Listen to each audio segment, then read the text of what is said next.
Judiciary का बड़ा सम्मान करना चाहिए, मैं करता भी हूँ, लेकिन अगर मैं अपने वर्तमान चीफ जस्टिस ऑफ इंडिया जो हैं सूर्यकांत जी, अगर दो इंसिडेंट्स की बात करूँ, ये जो आंदोलन है, आंदोलन तो बहुत पीछे से इसकी बैकग्राउंड बन रही थी।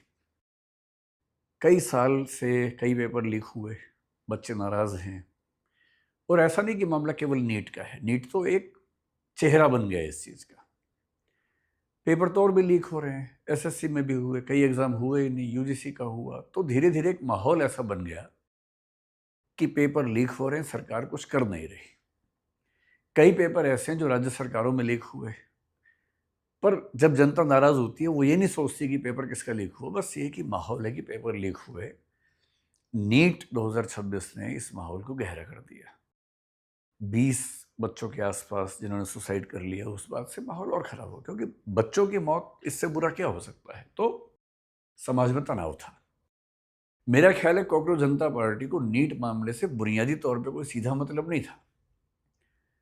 आप अगर इंसिडेंट की क्रोनोलॉजी देखें तो कैसी चीज़ें बिगड़ती हैं, सरकार के लिए भी, ब्यूरोक्रेसी के लिए भी।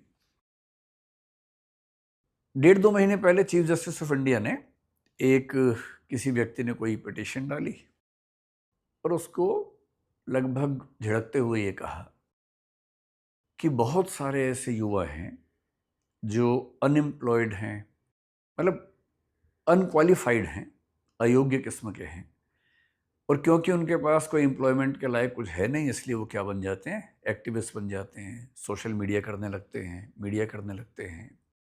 और साथ में कहा कि वो लोग पैरासाइट्स हैं या कॉकरोचेस हैं। अब ये स्टेटमेंट अगर ना होती तो कॉकरोच जनता पार्टी भी ना होती। और इसका मतलब ये हुआ कि एक बहुत ऊंचे पद पर बैठे हुए व्यक्ति के मुंह से निकला एक वाक्य कितना भारी पड़ सकता है। आप लोग कल को सिविल सर्वेंट्स बनेंगे, आईएएस बनेंगे, कलेक्टर बनेंगे, एसपी बनेंगे। ध्यान रखना है, सबसे ज़रूरी है अपना वाक संयम, अपनी अभिव्यक्ति पर कंट्रोल करना। उन्होंने कह दिए कॉकरोच, जनता नाराज हुई।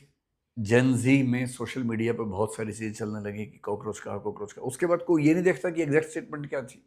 यह भी ध्यान रखिएगा, आपने एग्जैक्टली क्या कहा कोई नहीं देखेगा, उसमें से केवल एक शब्द या आधा वाक्य निकलेगा।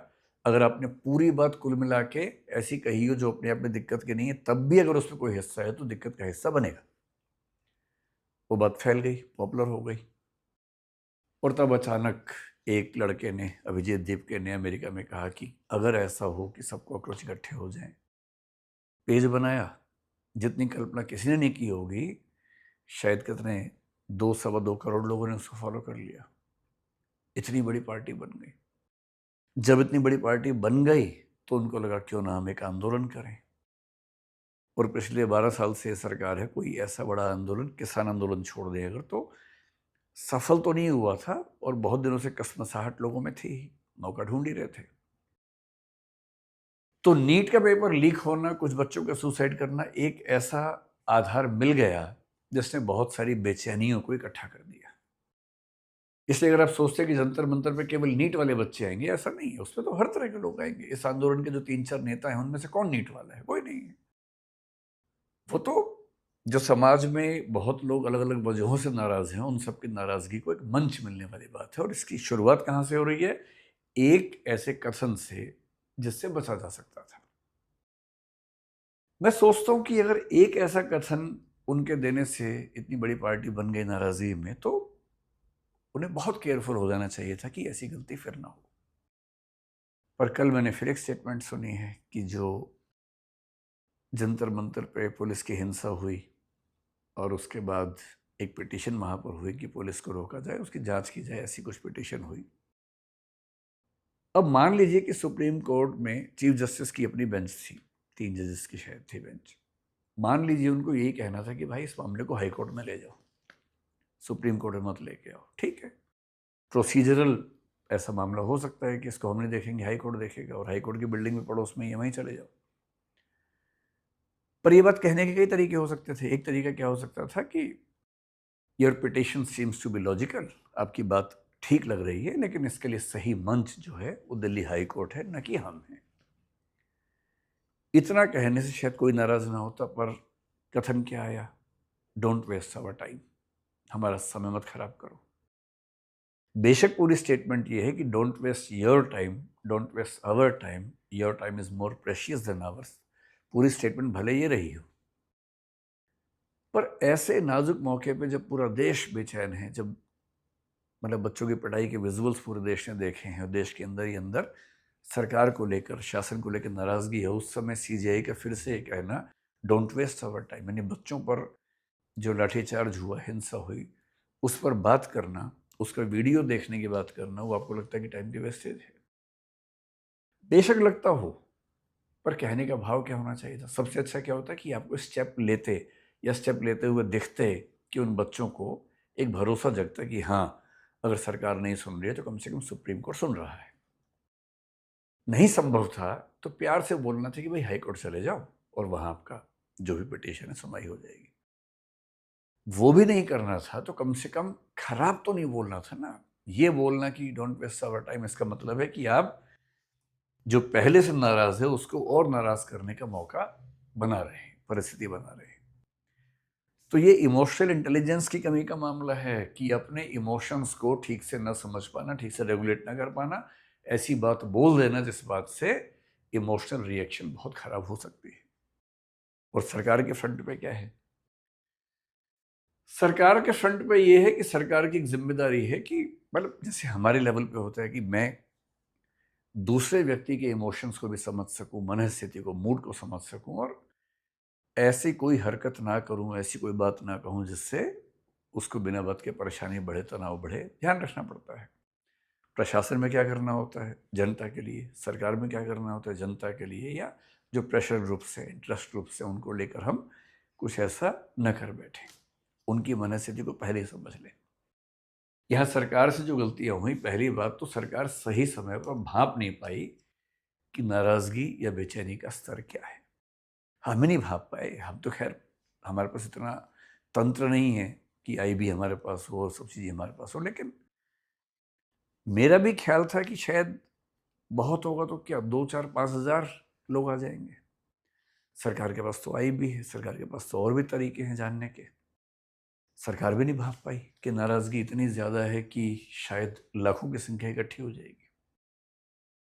और जब एक मूवमेंट शुरू होता है तो उसके बाद जितने लोग नाराज हैं किसी किसी वजह से, ये विपक्ष के दल, वो सब उसके अंदर शामिल हो ही जाते हैं। ये तो हमेशा होता है, चाहे इस सरकार के खिलाफ हो, चाहे पहले की सरकारों के खिलाफ हो, ये तो हमेशा होता है। अब स्थिति क्या है? अब स्थिति ये कि सरकार नाराजगी बच्चों की नहीं समझ पाई, आंदोलन खड़ा हो गया। अब सरकार को करना ये है कि इस स्थिति को रेगुलेट कैसे करे, और रेगुलेट करने का तरीका है कि उनको समझा बुझा के कैसे शांत करे। सरकार ने कोशिश की कि किसी तरह से इस्तीफे वाली बात से मामला हट जाए, जैसे कि सोनम वांगचुक की स्टेटमेंट से ऐसा लगा भी, पर ये बच्चे अड़ गए हैं कि हम तो इस्तीफा लेके मानेंगे। सरकार के सामने दुविधा क्या है?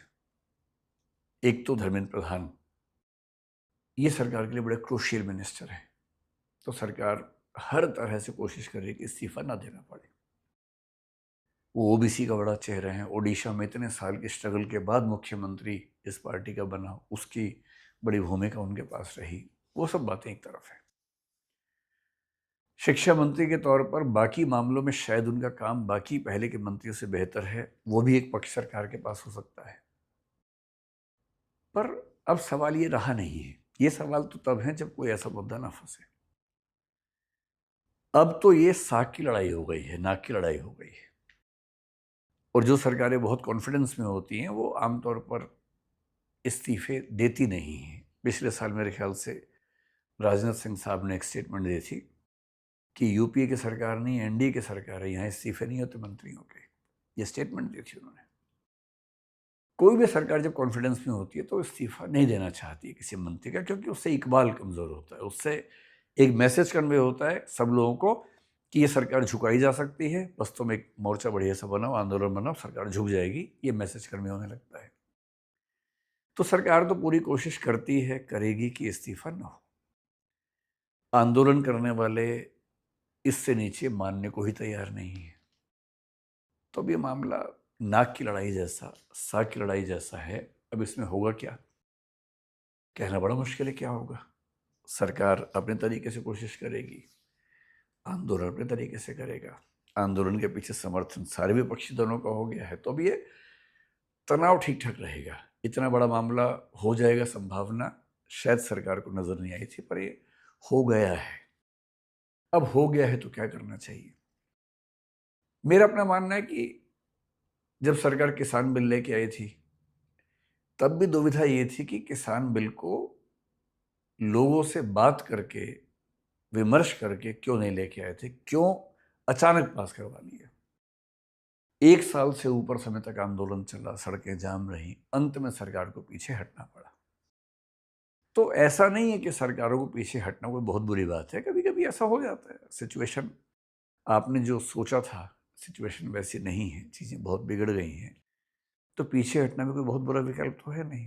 भाई अंततः बच्चे तो देश के बच्चे हैं ना, वो कांग्रेस के बच्चे हैं या बीजेपी के बच्चे हैं ऐसा तो है नहीं, देश के बच्चे हैं।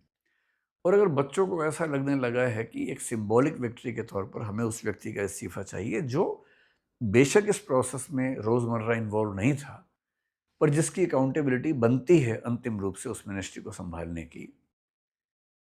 मतलब मेरा ख्याल है कि अगर मैं उस जगह होता या कोई और व्यक्ति शायद होता, तो इस्तीफा कोई मांगे इसकी जरूरत ही नहीं थी। ऐसी घटना 2-4 बार हो गई, इस्तीफा अपनी ओर से दे देना चाहिए। और पहले हमारे देश में ऐसी परंपरा नहीं है, बहुत लोगों ने इस्तीफे दिए हैं। रेल की एक दुर्घटना होती थी, रेल मंत्री का इस्तीफा होता था। हमने ऐसा, जब हम स्कूल कॉलेज में रहे, ऐसी कई घटनाएं हमने देखी हैं। तो अब सरकार क्या करेगी? देखिए, ये सरकार की इमोशनल इंटेलिजेंस की एक परीक्षा है। और मेरा ख्याल है कि अगले 1 आध साल में ऐसा कोई प्रश्न केस स्टडी के चेहरे में थोड़ा घुमा फिरा के आपके सामने आएगा, और अगले 8-10 दिन में शायद कोई फैसला निकले। लेकिन इमोशनल इंटेलिजेंस में एक फॉर्मूला ये भी होता है, बड़े युद्ध जीतने के लिए छोटी मोटी लड़ाइयाँ हार जाना ठीक रहता है। और यदि कोई छोटी मोटी लड़ाई इतनी बड़ी हो जाए कि उससे सब कुछ खत्म हो सकता हो, तो कभी कभी अपमान का घूंट पी के, या ये मान के कि अंततः बच्चे तो सारे देश के बच्चे हैं, एक आध स्टेप पीछे लेना कोई बहुत बुरी बात नहीं है। मेरी समझ में इससे देश के बच्चों के बीच में एक बड़ा अच्छा मैसेज भी जाएगा कि सरकार हमारी बात सुनती है, समझती है और समाधान करने में तत्पर रहती है। बाकी तो जो होगा सो होगा, आप भी देखेंगे, हम भी देखेंगे। और आप में से एक बच्चा पूछ रहा था कि सर हम आंदोलन में जाएं कि ना जाएं। भाई, आप सबकी उम्र 18 साल से ज़्यादा है, आप छोटे बच्चे तो हैं नहीं। तो ये अपने विवेक से आपको तय करना है। अगर आपका ज़रा भी मन करता है तो जाइए, उस माहौल को देखिए। जब हम आपकी उम्र में थे तब मंडल कमीशन के खिलाफ आंदोलन हुआ था, हमने खूब पार्टिसिपेट किया था, बिना ये समझे कि मंडल कमीशन क्या होता है, समर्थन करना चाहिए नहीं करना चाहिए, पर हम गए थे, बड़ा मज़ा आया था उसमें। अगर आपका मन है तो कम से कम और देख के आइए कि माहौल कैसा होता है, कैसे वो बच्चे काम करते हैं। लेकिन एक्टिवली सपोर्ट करना है या नहीं, ये आपके विवेक का मामला है, अपनी सोच समझ का मामला है। आप जिम्मेदार हैं, अपने हर फैसले के लिए आप करें। और मैं ऐसे कई बच्चों को जानता हूँ अपने परिवार में जो लोग वहाँ गए और पूरा वहाँ का माहौल देख के आए। कुछ खुश भी हुए, कुछ ने ये भी कहा कि हमें उतना ठीक नहीं लगा, लेकिन कम से कम गए, उनकी चॉइस की बात है। तो जैसा ठीक लगे वैसा करेंगे। अब एक काम करते हैं, टॉपिक समाप्त हुआ, अब अगले टॉपिक पर चलते हैं।